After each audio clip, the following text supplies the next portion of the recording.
Hello friends, welcome to M D kitchen. ಇವತ್ತು ನಾನು ಬಾದಾಮ್ ಪುರಿ ಮಾಡೋದು ತೋರಿಸ್ತಾ ಇದ್ದೀನಿ, ಬನ್ನಿ.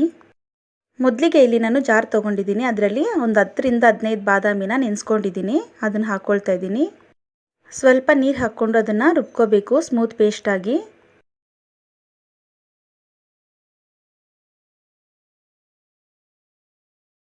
ನೋಡಿ, ಈ ರೀತಿ ಆಗಬೇಕು, ಸ್ಮೂತ್ ಪೇಸ್ಟ್ ಥರ.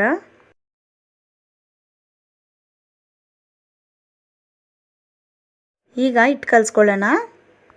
2 ಕಪ್ಪಷ್ಟು ಮೈದಾನ ತೊಗೊಳ್ತಾ ಇದ್ದೀನಿ ನಾನಿಲ್ಲಿ.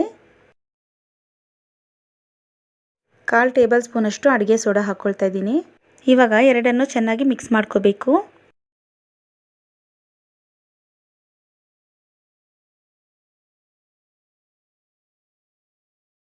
ಕಾಲು ಕಪ್ಪಷ್ಟು ತುಪ್ಪನ ಬಿಸಿ ಮಾಡ್ಕೊಂಡಿದ್ದೀನಿ, ಅದನ್ನು ಹಾಕ್ಕೊಳ್ತಾ ಇದ್ದೀನಿ.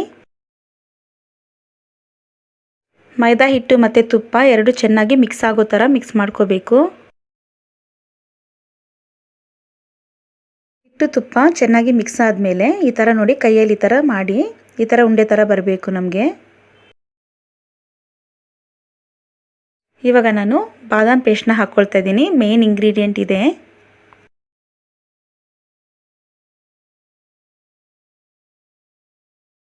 ಬಾದಾಮಿ ಪೇಸ್ಟ್ ಹಾಕ್ಕೊಂಡು ಇದನ್ನು ಚೆನ್ನಾಗಿ ಮಿಕ್ಸ್ ಮಾಡ್ಕೋಬೇಕು.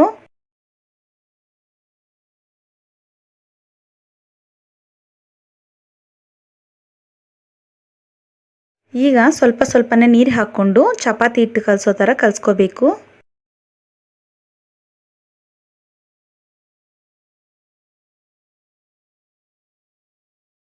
ನೀರನ್ನ ಒಂದೇ ಸಲ ಹಾಕೋಕೆ ಹೋಗಬೇಡಿ, ನೋಡಿಕೊಂಡು ಹಾಕ್ಕೊಳ್ಳಿ.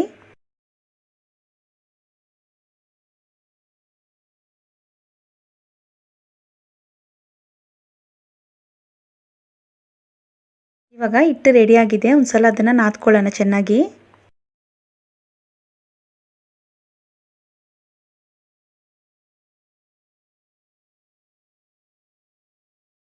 ಹದಿನೈದು ನಿಮಿಷದಷ್ಟು ನಾವು ಇದನ್ನು ಮುಚ್ಚಿಟ್ಬಿಡೋಣ. ಸ್ಟವ್ ಆನ್ ಮಾಡಿ ಇಲ್ಲಿ ನಾನು ಪಾತ್ರೆ ಇಟ್ಕೊಂಡಿದ್ದೀನಿ. 2 ಕಪ್ಪಷ್ಟು ಶುಗರ್ ತೊಗೊಂಡಿದ್ದೀನಿ.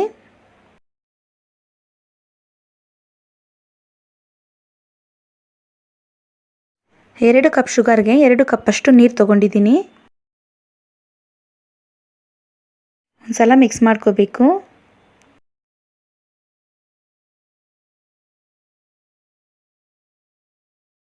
ಎರಡು ಏಲಕ್ಕಿನ ಹಾಕ್ಕೊಳ್ತಾ ಇದ್ದೀನಿ.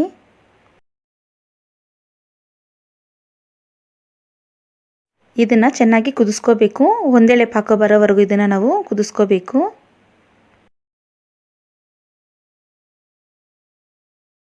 ಪಾಕ ಆಗಿದೆಯಾ ಅಂತ ನೋಡೋಣ ಬನ್ನಿ.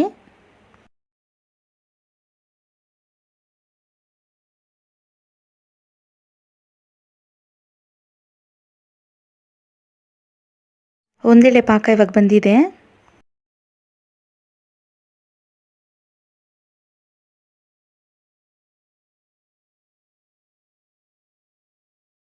ಸಕ್ಕರೆ ಪಾಕ ಇವಾಗ ನಮಗೆ ರೆಡಿಯಾಗಿದೆ.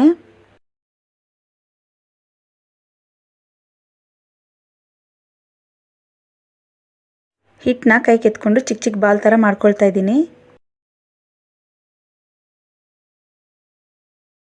ಚಪಾತಿ ಕಲ್ಲಿಗೆ ಎಣ್ಣೆ ಅಪ್ಲೈ ಮಾಡ್ಕೊಳ್ತಾ ಇದ್ದೀನಿ. ಹಿಟ್ಟು ತೊಗೊಂಡು ಅದನ್ನು ಲಟ್ಟಿಸ್ಕೋಬೇಕು.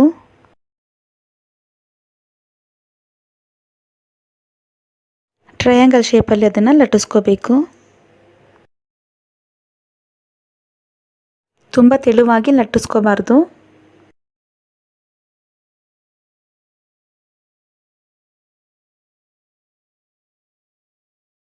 ಇದೇ ರೀತಿ ಎಲ್ಲ ಹಿಟ್ಟನ್ನ ಲಟ್ಟಿಸ್ಕೋಬೇಕು.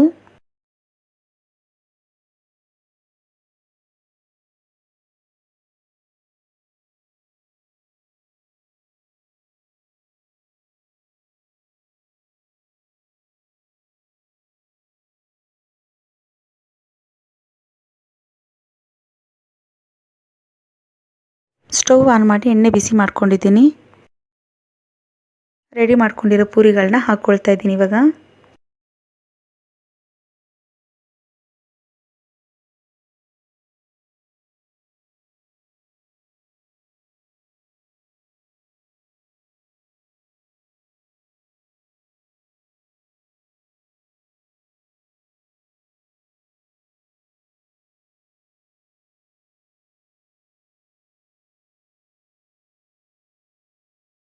ಈಗ ಅದನ್ನು ತಿರುಗಿಸಾಕೋಬೇಕು. ಗೋಲ್ಡನ್ ಬ್ರೌನ್ ಬರೋವರೆಗೂ ಅದನ್ನು ಚೆನ್ನಾಗಿ ಫ್ರೈ ಮಾಡ್ಕೋಬೇಕು.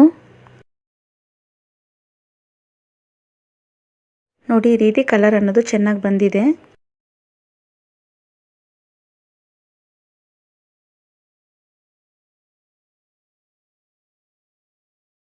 ಪೂರಿಗಳೀಗ ರೆಡಿಯಾಗಿದೆ. ಇದನ್ನು ಎಣ್ಣೆಯಿಂದ ತೆಗೆದುಬಿಡ್ತಾ ಇದ್ದೀನಿ.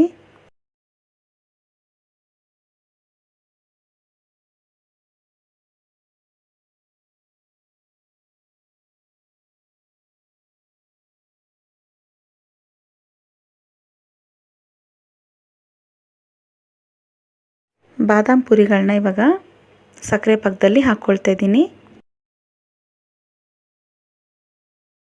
ತುಂಬ ಹೊತ್ತು ಬಿಡೋ ಅವಶ್ಯಕತೆ ಇಲ್ಲ. ಒಂದು ಸೈಡ್ 1 ನಿಮಿಷ, ಇನ್ನೊಂದು ಸೈಡ್ 1 ನಿಮಿಷ, 2 ನಿಮಿಷ ಇದ್ದರೆ ಸಾಕು.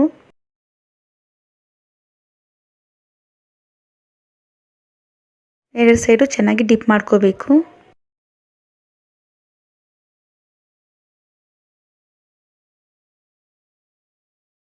ಸಕ್ಕರೆ ಪಾಕದಿಂದ ತೆಗೆದು ಜಾಲರಿ ಪಾತ್ರೆಯಲ್ಲಿ ಇಟ್ಕೋಬೇಕು. ಅದರಲ್ಲಿರೋ ಪಾಕೆಲ್ಲ ಚೆನ್ನಾಗಿ ಫಿಲ್ಟರ್ ಆಗೋಗುತ್ತೆ.